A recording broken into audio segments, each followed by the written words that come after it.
नमस्कार दोस्तों, जय श्री श्याम। मैं डॉक्टर कृतिका आपका आयु daily herbs and things channel में स्वागत करती हूँ। आज हम बात करेंगे हींग के बारे में। हींग आप सब लोग अपने किचन में, अपने खाने में यूज करते होंगे, लेकिन आजकल इसकी शुद्धता ना होने की वजह से हींग का प्रयोग बहुत कम हो गया है। तो हम जानेंगे हींग के बारे में, हींग के क्या बेनिफिट्स हैं, आयुर्वेद के अनुसार इसके क्या गुण कर्म हैं और इसके क्या बेनिफिट्स हैं, कितनी मात्रा में इसको लेना चाहिए और किन विशेष स्थितियों में इसको नहीं लेना चाहिए। तो बने रहिए वीडियो के अंत तक। तो हम स्टार्ट करते हैं। हींग हींग जो होती है, वैसे इसको हींगू बोलते हैं, जो इसका लैटिन नेम होता है वो फेरुला फिटिडा होता है, और इसको जो एसोफिटिडा भी बोलते हैं।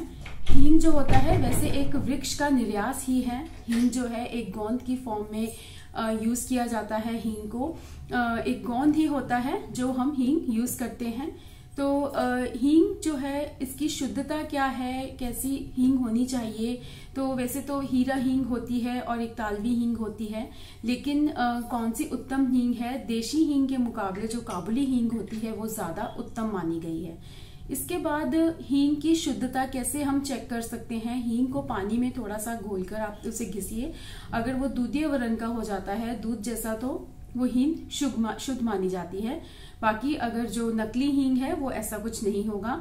जो हींग होती है उसकी खुशबू बहुत अच्छी होती है, बहुत तेज खुशबू जिसकी होगी। असली हींग तो आपको वैसे ही पता चल जाएगा कि ये हींग असली है, लेकिन आप शुद्धता इसकी इस तरह से भी चेक कर सकते हैं। तो हींग के आयुर्वेद के अनुसार क्या गुण कर्म है, क्या काम करती है, ये कैसे काम करती है। तो भाव प्रकाश निघंटु में एक बहुत अच्छा वर्णन आया है श्लोक की फॉर्म में। भाव प्रकाश निघंटु में लिखा है, हिंग उष्णम पाचनम रुच्यम तीक्ष्णम वात बलासहत शूल गुल्म उदर अनाह कृमि घणम पित्त वर्धनम। यानी इसको उष्णम गुण का, इसका जो वीर्य है वो उष्ण बताया गया है। अष्टांग हृदय के अनुसार अगर हम देखें, इसका जो रस है और जो पाक है इसका कटु बताया गया है, और इसको ये पित्त वर्धनम बताई गई है, यानी पाचक पित्त को बढ़ाती है। और इसको रुच्य और पाचकम बताया गया है, रुचि बढ़ाने वाली है और पाचन क्रिया करने वाली है, यानी खाने को पचाती है। अगर आपको इसके बारे में नहीं भी पता है और अगर आप हींग को वैसे ही अपने खाने में यूज करते हैं कि ये अच्छा है, इसके बेनिफिट्स हैं, तो आप ये जान लीजिए कि अगर आप हींग को यूज कर रहे हैं तो आपके खाने को पचाने का काम तो करती ही है और रुचि को बढ़ाती है, यानी खाने में जो रुचि है उसको भी बढ़ाती है। उसके बाद पेट कृमि घन है। कृमि घन, इसमें कुछ गंधक के गंध होने की वजह से ये कृमि घन मानी गई है। और इसके बाद इसको बताया गया है कि ये अनाह और शूल नाशक होती है, यानी गैस की, अब में फ्लैचुलेंस है, फ्लैचुलेंस पास नहीं हो रहा है तो अंदर बहुत गैस है, तो उसकी वजह से दर्द है, तो हींग का इस्तेमाल करिए। हींग आपके पेन को तो खत्म करेगा ही, और जो अनाह है यानी हवा बाहर नहीं निकल रही है और पेट में ही वो घूम रही है, तो उसको, फ्लैचुलेंस को पास करने में ये बहुत मदद करती है। हींग जो है ये बहुत अच्छा काम करती है। तो हींग के बहुत अच्छे गुण कर्म जो हैं ये बताए गए हैं। तो इसके अलावा, यानी पाचकम और रुच्यम के अलावा, पेट की समस्याओं के अलावा हींग के और भी बहुत बेनिफिट्स हैं। इसको नर्वस डिसऑर्डर्स में, या फिर जो शैटिका पेन है, जो कि हिप से लेकर नीचे लेग में पेन जाता है, जो शैटिका डिसऑर्डर्स रहते हैं, तो उसमें भी हींग का यूज बहुत अच्छा है। उसमें हींग जो है बहुत अच्छा काम करती है।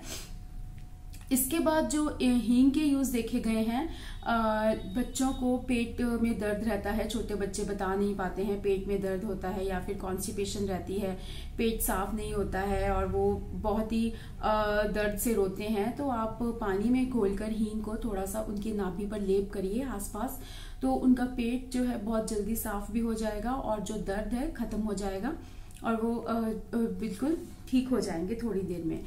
इसके बाद इसके अलावा इसके क्या यूज हैं, डिलीवरी के बाद, जैसे प्रसव होने के बाद जो आर्तव शुद्धि के लिए जो हींग है उसका प्रयोग किया जाता है। खाने में आप उनके थोड़ी सी हींग डाल दीजिए भूनकर। तो जो हींग है वो एक तो जो गर्भाशय संकोचक होने के कारण ये जो गर्भाशय है उसकी क्लीनिंग अच्छी तरह से कर देगा और ब्लीडिंग में कोई डिसऑर्डर्स नहीं होंगे और आर्तव शुद्धि बहुत अच्छी होगी।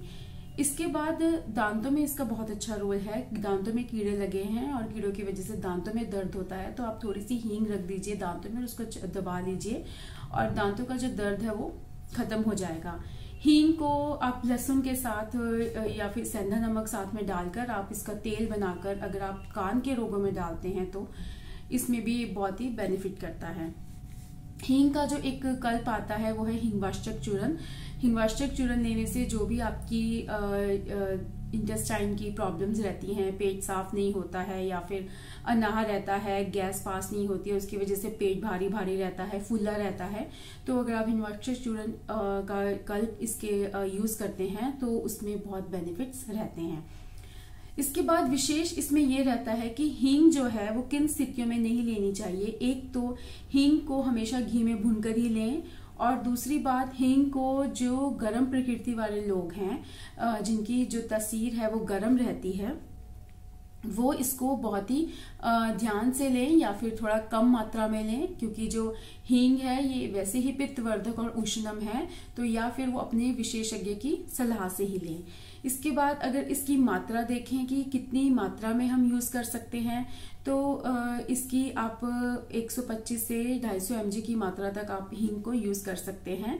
लेकिन गर्म प्रकृति वाले थोड़ा अपना ध्यान रखें कि जो गर्म प्रकृति के लोग रहते हैं वो हींग को कम यूज करें।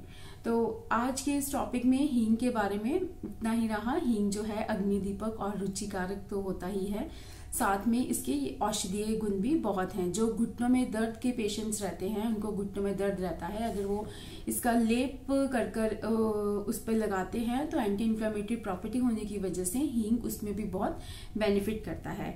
लेकिन इन सब बातों का ध्यान रखते हुए और इसकी मात्रा का ध्यान रखते हुए आप हींग का यूज करें और इसके लाभ उठाएं। तो फिर मिलेंगे अगली वीडियो में, तब तक के लिए नमस्कार।